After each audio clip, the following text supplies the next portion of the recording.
Queridos irmãos e irmãs, no dia 29 de junho nós comemoramos o dia de São Pedro e São Paulo, mas no Brasil a igreja transfere esta festa para o domingo, para que todos nós possamos participar. Então sempre quando cai durante a semana, a gente deixa para celebrar São Pedro e São Paulo no domingo, para que todos nós possamos participar e celebrar e festejar esses dois grandes apóstolos. E a igreja faz isto justamente por causa da importância desses dois apóstolos, desses dois servidores de Jesus Cristo, desses dois cristãos exemplares para nós, para a igreja, né, e para também a nossa vida como cristãos, como católicos, como seguidores de Jesus. Quando nós falamos de São Pedro e São Paulo, é comum dizer que eles são as colunas da igreja. A gente sabe que a igreja está edificada sobre o fundamento que são os apóstolos, a doutrina apostólica. Jesus Cristo edifica a sua igreja sobre a profissão de fé de Pedro. Nós acabamos de ouvir no Evangelho. Pedro que professa ali diante dos discípulos a sua fé em Jesus. Tu és o Messias, o Filho do Deus vivo. Eu sei que o Senhor é Deus, eu sei que o Senhor é o Salvador. Então Pedro faz ali a sua profissão de fé. E Jesus responde a ele, sobre esta profissão de fé, ele vai edificar, vai construir a igreja.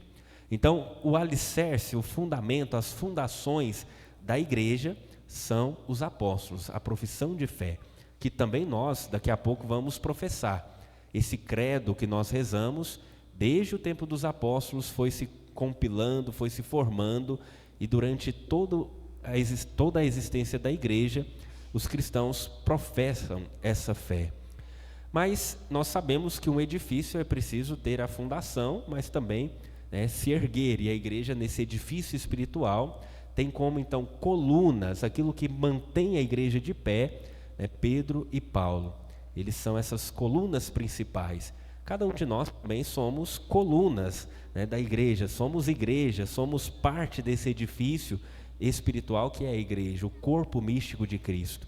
E essas principais, então, são Pedro e Paulo. Mas quando nós olhamos, meus irmãos, para a vida de Pedro e de Paulo, a gente percebe à primeira vista, e aí entra um pouco de confusão se a gente para só nessa primeira percepção, a gente vê que eles são colunas muito frágeis.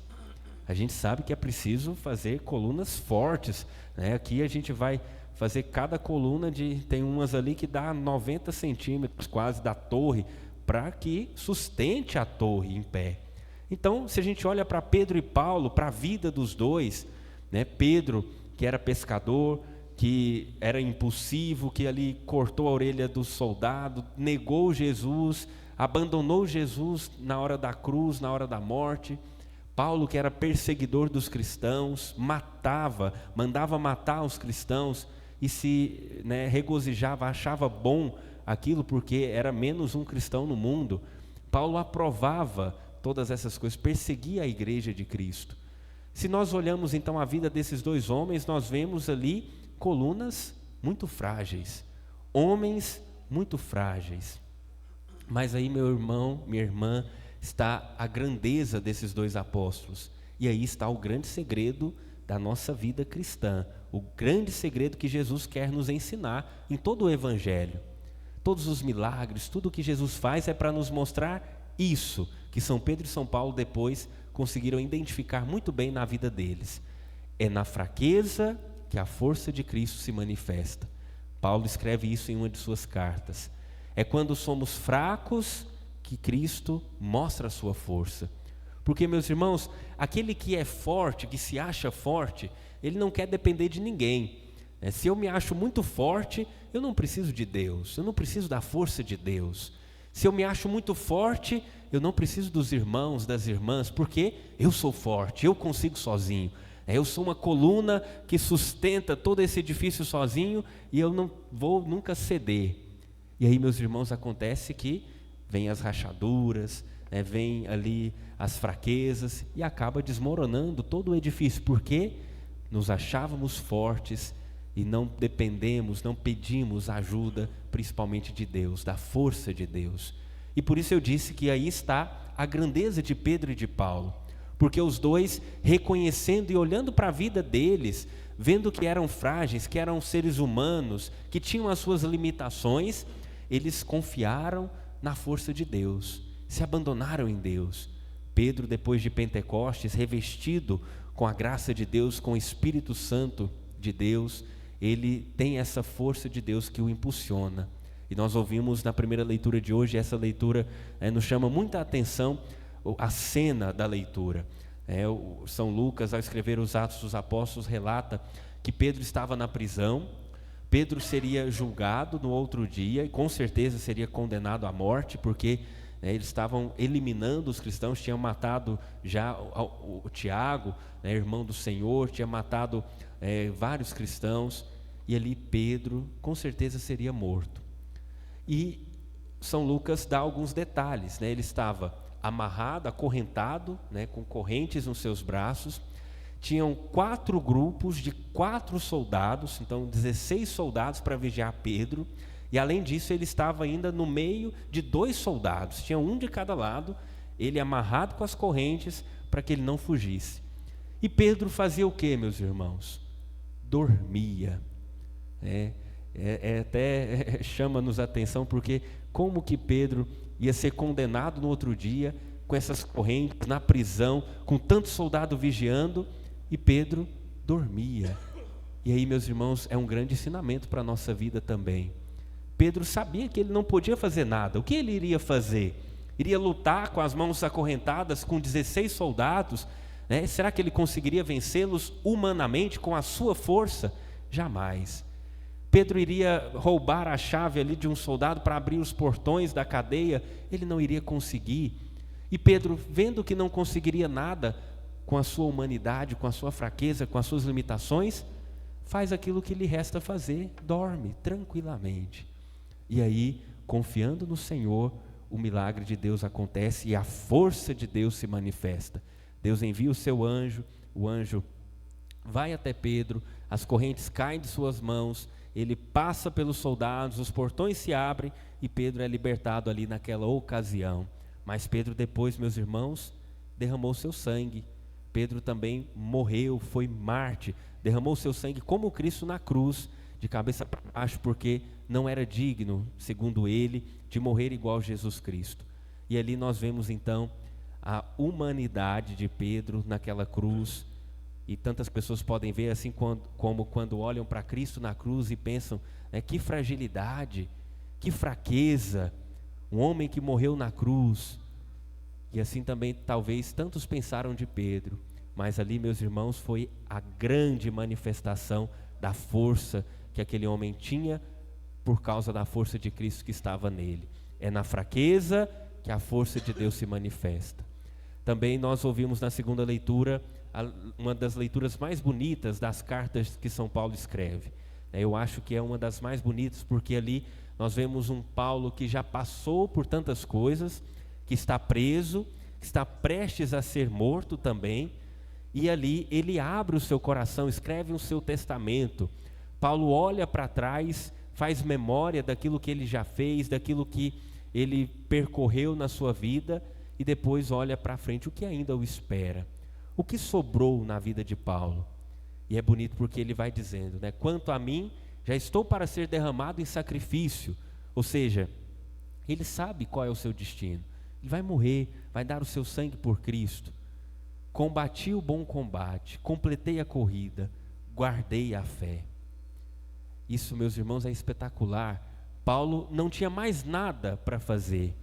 Paulo não precisava resolver mais nada, ele não deixou nada para depois. Aquilo que era a sua missão, ele fez e fez com exímio, ele fez de forma completa, de forma total, porque colocou a sua vida naquilo, entregou de fato a sua vida. Será, meus irmãos, se nós recebermos a notícia que vamos morrer essa noite, nós podemos, como São Paulo dizer, completei a corrida, combati o bom combate, não preciso resolver mais nada na minha vida, posso ir em paz, guardei a fé. E aí São Paulo olha para frente, o que espera São Paulo? Agora só me resta a coroa, que o Senhor justo juiz me dará naquele dia, e não só a mim, E aí, meus irmãos, São Paulo fala uma coisa belíssima aqui também. O Senhor vai dar a coroa não só para São Paulo, não só para São Pedro que morreram, que derramaram seu sangue, que foram apóstolos, São Pedro que conviveu com Jesus, mas a todos que esperam com confiança a vinda do Senhor, a realização do seu reino, a sua graça, que guardam a fé. Esta coroa da justiça, meus irmãos, que Paulo e Pedro receberam, também está preparada para cada um de nós. Os nossos irmãos protestantes falam muito disso, sempre escuto, vira e mexe eles falam desta coroa, desse galardão que esperam eles no céu. Esperam também nós, meus irmãos, e nós precisamos lutar por esta coroa, nós precisamos lutar por esta glória que nós teremos junto de Deus no céu. E assim, meus irmãos, vivendo aqui na terra, olhando para o céu, também nós somos destinatários deste prêmio, desta coroa. Mas aí, meus irmãos, é preciso, como Pedro e como Paulo, saber reconhecer na nossa vida a nossa fraqueza, as nossas limitações humanas, e colocar tudo nas mãos de Deus e se entregar nas mãos de Deus. O que eu posso fazer?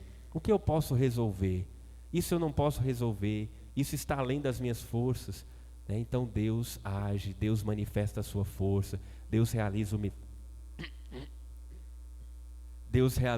o milagre.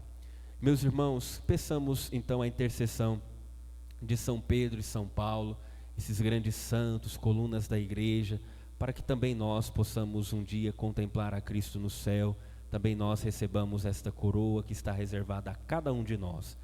Hoje é dia também de rezar pelo Papa, é dia do Papa. O Papa Francisco é sucessor do apóstolo Pedro.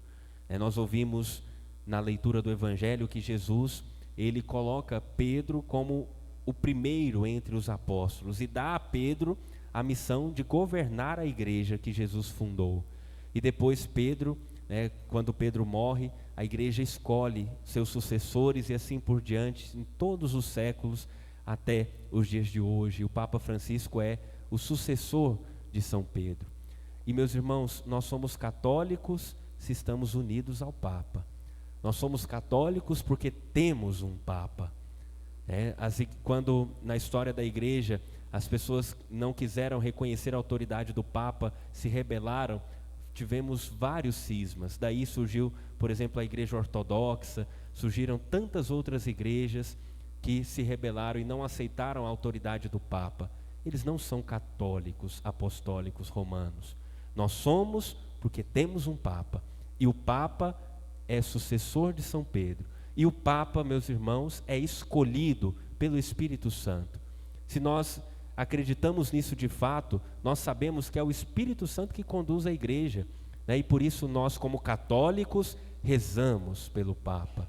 É preciso, meus irmãos, rezar pelo Papa, pedindo a Deus que conceda a ele todas as graças, tudo aquilo que é necessário para que ele possa governar bem a igreja de Cristo, a ele confiado. Então rezemos pelo Papa Francisco, pela sua saúde.